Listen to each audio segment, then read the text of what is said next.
আমরা যখন ছোট ছিলাম তখন প্রত্যেকেই ঠাকুমা দাদুর কাছে অসংখ্য রূপকথার গল্প শুনতাম এবং শুনতে পছন্দ করতাম।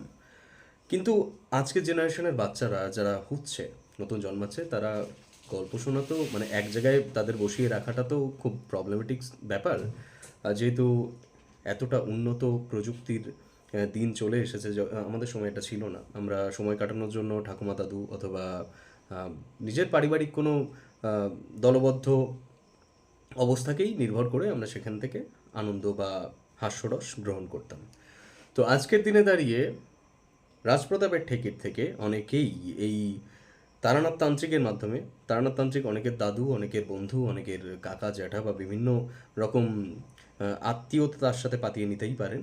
এবং রাজপ্রতাপের ঠেকে তারানাথ আমি, এবং তারানাথ তান্ত্রিকের বিশেষ সিরিজ প্রজেক্ট পাসিং শো, সেটাও রাজপ্রতাপের ঠেকেই হয়।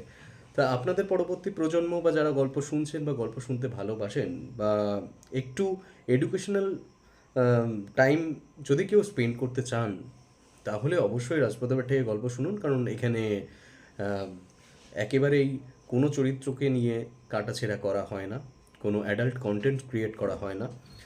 সো এখানে নির্দ্বিধায় রাজপ্রতাপের ঠেকের সঙ্গে যুক্ত হয়ে সেখানে গল্প আপনারা শুনতে পারেন। আমি রাজপ্রতাপ বসু, আপনারা দেখছেন রাজপ্রতাপের ঠেক। সঙ্গে থাকুন, শুনতে থাকুন। ধন্যবাদ।